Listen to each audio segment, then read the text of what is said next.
তোমরা একটু বড় দিকে লক্ষ্য করো, প্রত্যেকটি ভেঙে ভেঙে তোমাকে জানতে হবে, তবে তুমি শব্দটাকে অর্থটাকে নিশ্চিত পাবে, নচেত পাবে না। শব্দে অর্থ জানতে গেলে শব্দটা ভাঙতে হবে। এই যে বাঁদর, বাঁদর বলবো না, বাঁদর বলবো না, শুনতে খারাপ লাগছে।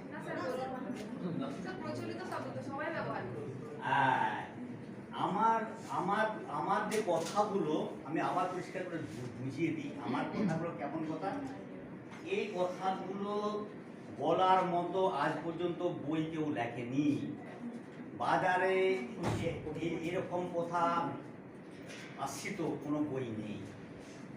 যেমন আমরা উদাহরণ দিই, যদি ডিকশনারি পাওয়া যায়, ডিকশনারির কাছে থাকে, আমি বললাম দেখো তো মধুমিতা পিতা শব্দের কি অর্থ আছে, এর কাছে পাওয়া।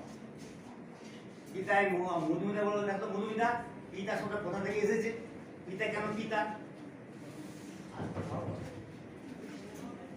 পিতা কেন পিতা, গাছ কেন গাছ, মাটি কেন মাটি, মা কেন মা, কোন ডিকশনারি পর্যন্ত সৃষ্টি হয়নি। তাহলে আমার কথাটা হলো ওইটাই যে বাঁদর কেন বাঁদর, পুত্র কেন পুত্র, গাই কেন গাই, বাছুর কেন বাছুর, গঙ্গা কেন গঙ্গা, যমুনা কেন যমুনা, সরস্বতী কেন সরস্বতী, কেন জায়গাটা আছে। হ্যাঁ আমার বই বেরোবে, আমার বই বেরোবে, খুব তাড়াতাড়ি বেরোবে। বইটা কমপ্লিট হয়ে গেছে, ওই 1 মাসের মধ্যে বইটা বেরোবে। বইটার নাম হচ্ছে লৌকিক শব্দ নির্বাচন, লৌকিক শব্দ নির্বাচন, সংস্কৃত পুস্তক ভান্ডার।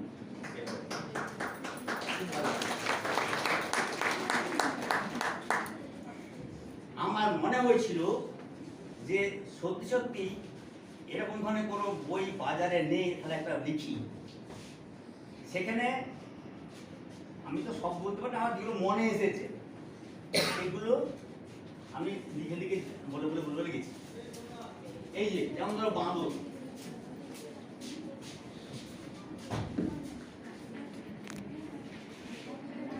আপনি টিচার? হ্যাঁ। কোন সাবজেক্ট? হিস্ট্রি।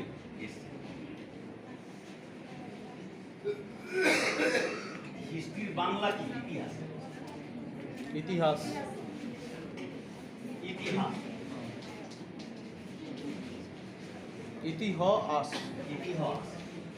এর ইতি মানে কি? ইতি মানে কি?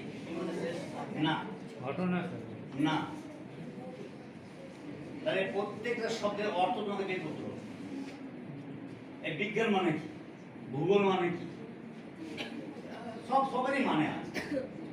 তাহলে ইতি, ইতি স্যার বললেন ইতি হক আসল।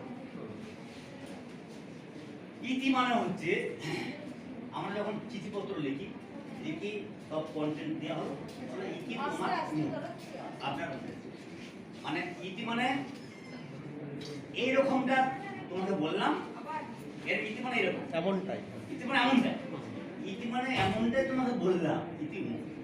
তাহলে ইতি ইতি মানে যেমন যেমন ঘটনা ছিল সেইটাকে তুলে ধরা হয়েছে। আত মানে ইতি মানে এইরকমই, আত মানে ছিল। হ একটা পাদপ্রণার্থ হয়, হ শুধু হ, শুধু হয় এর কোনো মানে নেই। পাদপ্রণার্থ একটা হয়, এটা ওখানে মাঝে ঢুকে গেছে। ইতি হ আত ঠিক এইরকমই ছিল। যেমন যেমন রাজারা অতীতে এমনটাই ঘটেছিল, কীর্তি প্রকলাপ আমরা পেয়েছি, সেগুলোকে তুলে ধরার নামই নেই। এটা বলি বাঁদর। বাঁদর আমি কি বলেছিলাম, কেউ সাহসকে বলো, আমি কি বলেছিলাম, কেউ উঠো ছেলে বা মেয়ে, কি বলেছিলাম প্রথমে, শব্দটা ভাঙতে হবে, তাই তো?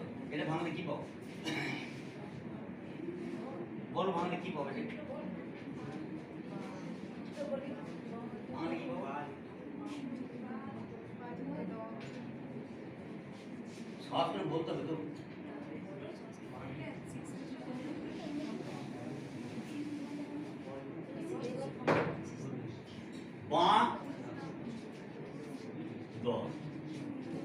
খাইতে হয় বাঁ আর দর।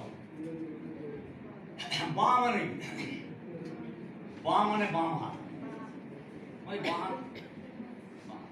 দর মানে কি? দর মানে দাম, দর দাম কত? এটা দর কত গো? এটা দর কত? এটা দর কত গো? দর মানে দাম, দাম থেকে দর। তাহলে বাঁ দর, বাঁ হাতের দাম যার বেশি, বাঁ তো দেখবে বাঁ হাতে করি সব কিছু, ডান হাতে কি করে? যা করে বাঁ হাতেই নিবে সে। বাঁ হাতটা যদি অত্যধিক সে মানে অপ্রস্তুতে পড়ে তখন সে ডান হাতকে ব্যবহার করবে, না বাঁ হাতে সে কাজ করবে।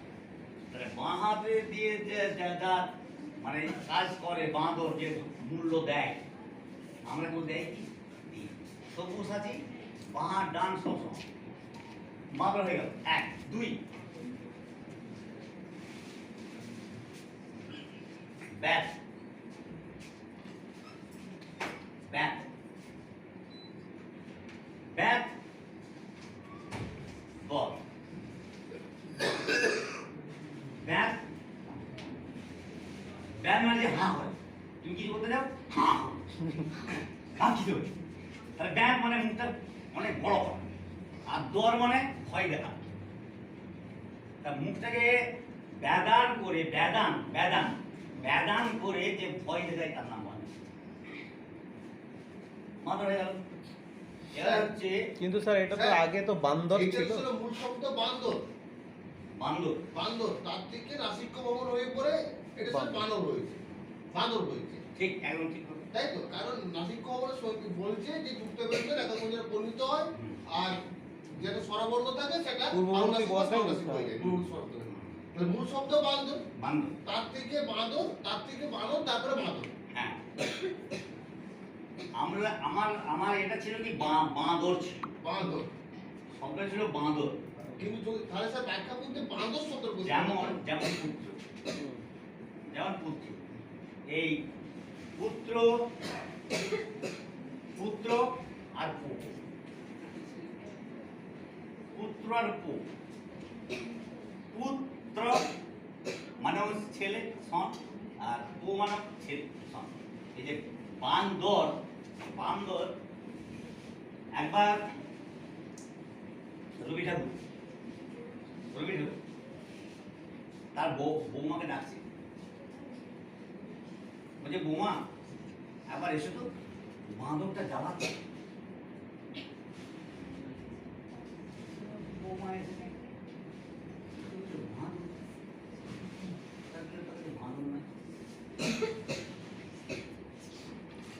বলছি না বাঁদরটা জ্বালাচ্ছে। তখন রবি বলছে বাঁ দোরটা দেখো, বাঁ দিকে যে দরজা আছে দেখো, রোদ আসছে, এটা বন্ধ করে দাও। বোঝা গেল?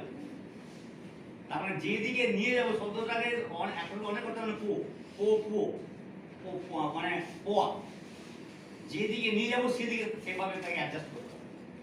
আমি স্যার যেটা ব্যাখ্যা করি সেটা হচ্ছে স্যার যে বান্দর থেকে বাঁদর এসেছে, এরপরে মূল শব্দ বানর, আর যে বানরের মতো আচরণ করে যে মানুষ সে হচ্ছে বানর।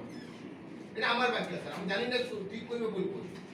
কথাটা হচ্ছে বানর, নাসিক ভবন হয়েছে, কিন্তু যে যে বানরের মতো আচরণ করে যে মানুষ বা যে ছেলেটা সে হচ্ছে বানর। হ্যাঁ, সেটা যেমন ব্যাখ্যা পড়াবে সেইগুলো হবে। না, এই বানরটাতেই তো ব্যাপারটা হবে যে নর নয় বা নরের মতো বানর শব্দের অর্থ যদি হয়, তাই যদি হয় তাহলে আমাদের তাড়াতাড়ি এরকম অর্থ করতে হবে, বা নর। বা নর,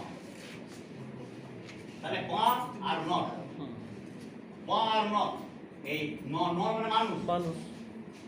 বা শব্দের অর্থ এখানে, এখানে বা বা শব্দের অর্থ এটা বিশেষ হতে পারে, বা শব্দের অর্থ নাস্তি অর্থ হতে পারে, মানুষ নয়, হুম, মানুষ নয়। হুম। আর বিশেষ হতে পারে যে যেটা যেটা বিজ্ঞান বলে যে নাকি বাঁদর থেকে মানুষ, যদি সত্যি না, নয়, এখন তো সত্যি নয় এটা। সত্যি বলছি, সত্যি নয় এটা, তাহলে সেভাবে বলতে পারলাম। তো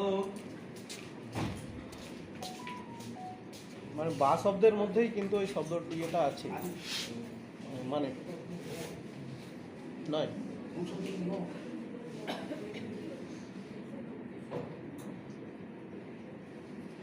এইগুলো আমরা ওই সম্পর্কগুলো বলছিলাম, সম্পর্কগুলো কিছু অন্যদিকে যায় দু একটা, তার হচ্ছে যে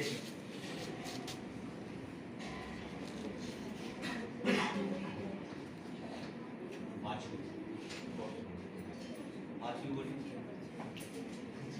কার সঙ্গে বাছুর বলি, গাই বাছুর। এটা বছর থেকে হুম?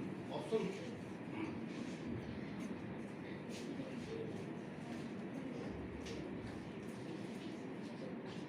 গাই, গাই বাছুর। তাই বলি, তোমার দেখতে পাচ্ছ পিছনে? হ্যাঁ দেখতে পাচ্ছি। গাই আর বাছুর।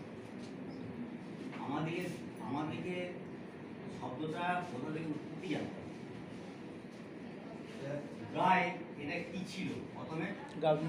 গাভী, গাভী, গাভী থেকে গাহি, থেকে গাই, গাভী, গাহি, গাই। আর এখানে ছিল বাছুর, বৎস যুক্ত রূপ,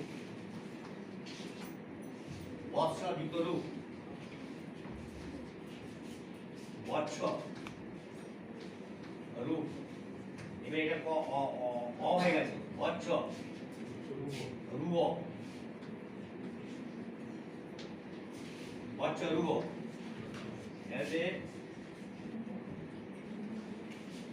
এবারে এখানে চলে এসেছে বাছুর।